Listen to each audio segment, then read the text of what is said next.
I'm Doug Stewart, Senior Digital Content Producer for Fox 61 in Hartford. Before we get started, a couple things. A short time after we recorded this episode, Stellantis previewed the new Dodge Charger, their EV, which is scheduled to come out in early 2025. We'll talk about that car next month. Second, to clarify, the Chrysler Halcyon does exist beyond the digital images.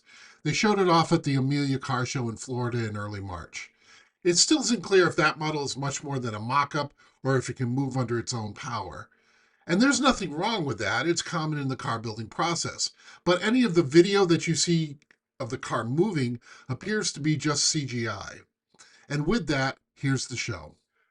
Welcome back to Car-opinionated, our weekly and slightly irreverent show about cars, the car industry, and driving in general. My name is Doug Stewart, and I'm the Senior Digital Content Producer at Fox 61 in Hartford. I'm joined by Glenn Packman of Fairfield County, who is a car enthusiast and a improv comedy genius. Super genius. And also with Jeff Buchholz, who is a writer and editor at WBBM in Chicago. So Chrysler has blessed us with another concept car, the Chrysler Halcyon, which came out in February. The pictures of it came out in February. I would chance to say that it doesn't actually exist in anything more than a digital space, right? It's interesting, and they say that it's going to be showing up in showrooms next year, which I say good luck with that. And a lot of wishware, as it were.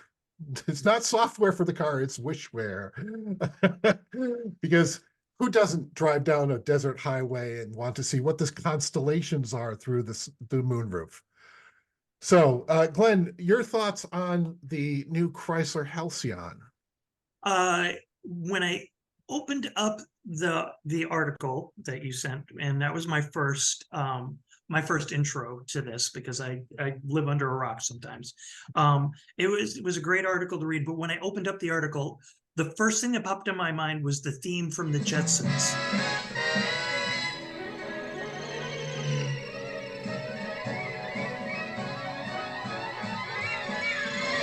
George Jetson, I just, is it trying too hard to be that space age car?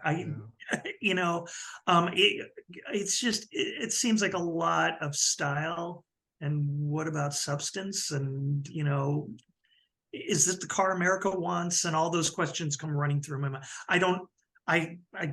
I guess my guess is Chrysler is looking for that big stylistic boom that they had with the 300, which was, let's be honest, Chrysler's last big car, their last big success, I think, anyways.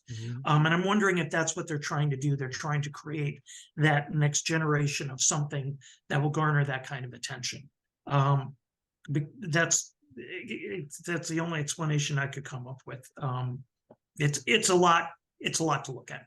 Yeah. Jeff, your thoughts?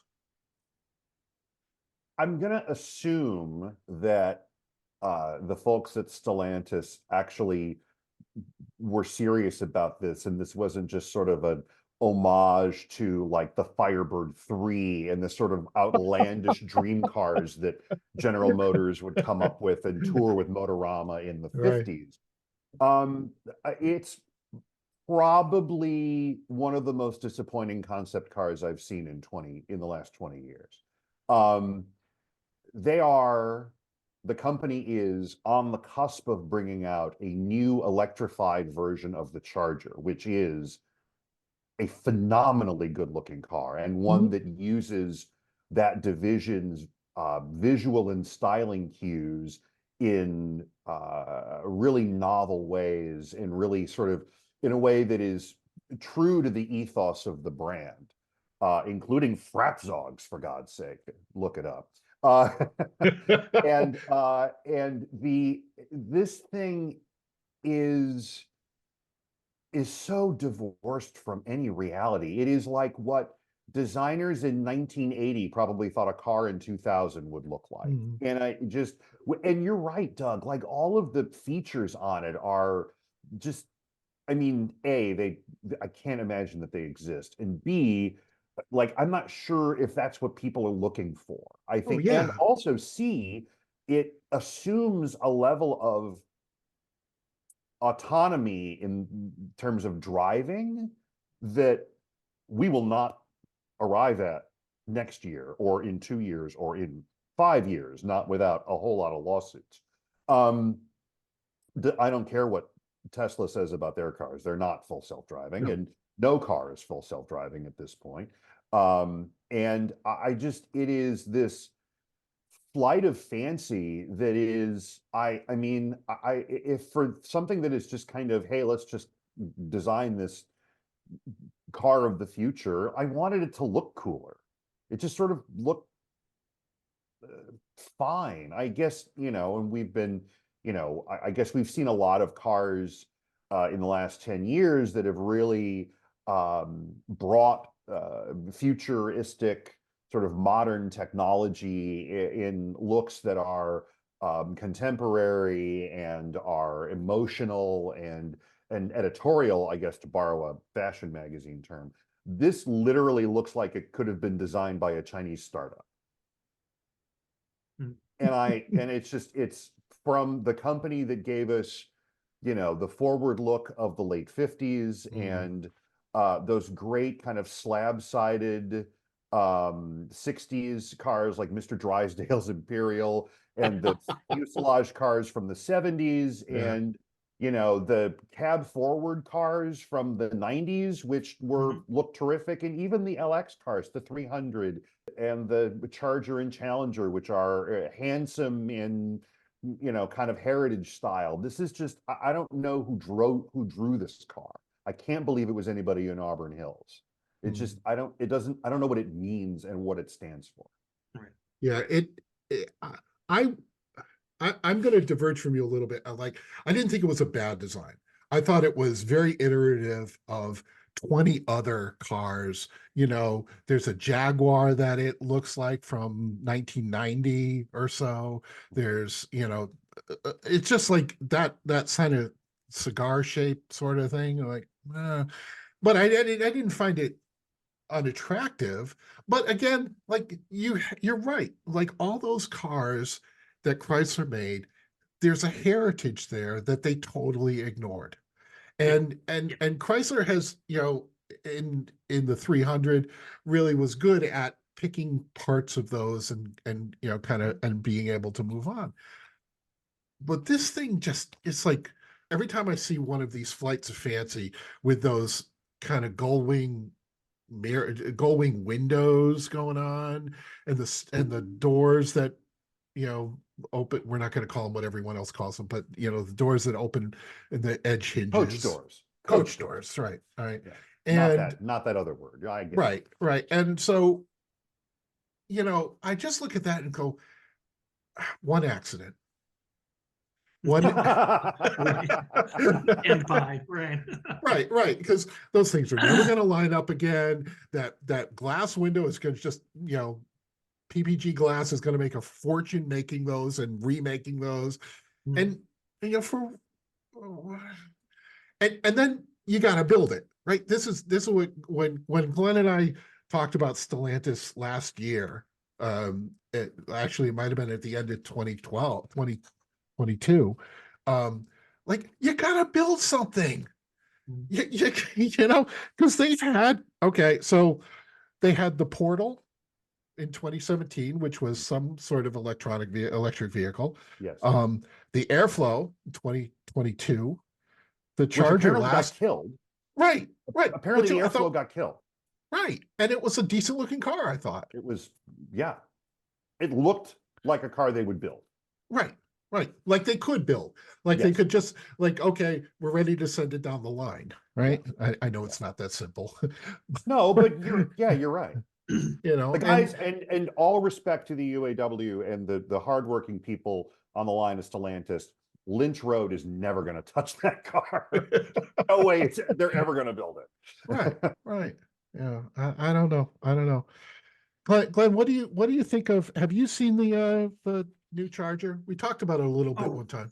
yes, yeah. Yeah. I've seen photos of the new Charger, and I'm 100% in agreement with Jeff that it is a really beautiful car. It takes a classic design and somehow adds like a level of simplicity to it that just brings out its true form. I mean, it's so pretty that I would consider like, okay, should this be parked in my driveway? And it's not my kind of car in a million years, but it's just, it's a wow. And gosh, you would think that Chrysler of all companies would learn that when they end up with the car with the wow factor, it does well by them. Yes. We could even go back to the early '80s with the minivan, where they introduced the minivan, and I mean that was it was revolutionary, and it's what people wanted, and it still had a sense of style about it that was different, and it was easy to drive, and it did all these things, and then we get this concept car that isn't any of those things by my stretch. I want to write a letter because I've owned two Chryslers in my day. We had a 2006 Pacifica, which was really a terrific car, big, and a little bit heavy, but I mean, it did everything exceedingly well. We needed 3 rows to haul around the kids at that point in time, and it did it really well. And it was a nice looking car. It looked like station wagony. It had like a surf DNA kind of built into it. Good car. And then we had the most recent 200 that they're not making anymore, which sadly was a car that just did not get any attention. Mechanically, it didn't hold up to the Honda and the Toyota, like the Camry and the Accord, which were just cremating the market segment here in the United States. But it was a pretty car to look at, and that was because I believe it was designed by the people at Alpha. Yes, so it was specifically an Alpha platform. They took the C platform and enlarged it and biggened it for the US market. It is literally CU. The code was CUSW, which is CUS wide. Wow. Did not know that. We actually, technically, that car is still in the family. I got handed down to my stepson, and he's still driving it to this day. If I can sidebar for a second, really a great car, completely hamstrung by the worst transmission ever built.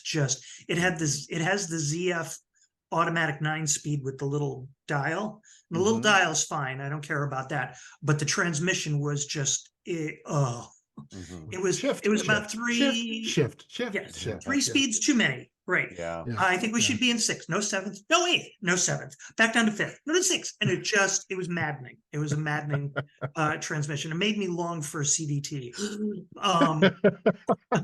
But that being said, other than that, really, a great car. So I want to desperately reach out to Chrysler and just find a way for them to be more pertinent. And this is just like, let's be more pertinent and shoot off into outer space, literally.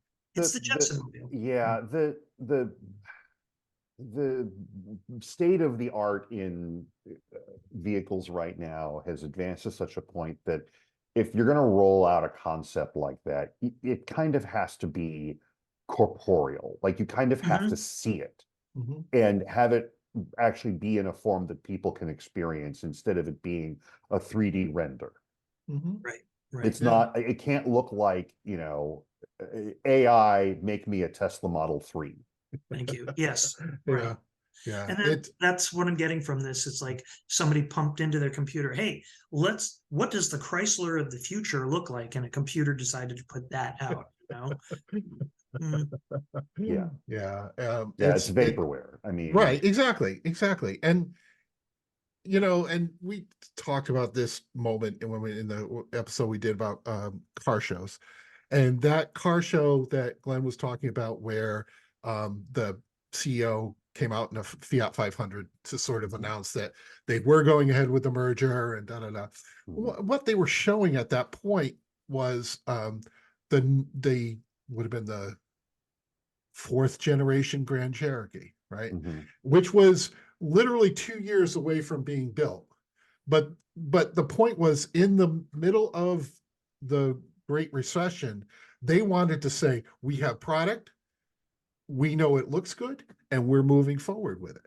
And you know, I think the Charger does that current Charger EV thing is that saying that, but this just then takes the dialogue in a completely different direction. I've been sitting here thinking, as you talked about our previous episode on auto shows, and Stellantis obviously has the reasons for pulling out of virtually every car show in America. But man, what a missed opportunity to put that Charger on a stand at a car show and have people actually be able to look at it. Like, what a Yeah. sensational Yeah. moment that would be. I mean, it would, you know, it would have stopped traffic around it, clearly. And they're obviously have a different strategy, and Right. you know, it is, you know, I don't, they haven't asked me, so it's whatever. But yeah, I you're think not this being is invited down to Highland Park. no, sadly. I don't even know if it's still Highland Park. No, it's not. They're in Auburn Hills. Okay, right. And no, the Highland Park headquarters is long gone. But yeah, this thing, oof, it's a company that doesn't really know what it wants to do. So Yeah. it's just kind of throwing stuff at the wall, and it's Yeah. too bad. Yeah. All right. And on that note, we're going to wrap this week up. Thanks, guys, for joining us. It's always fun. If you've enjoyed the show here, you can look for Car-opinionated on YouTube. The thing is somewhere around wherever I'll put it. And we will see y'all next week.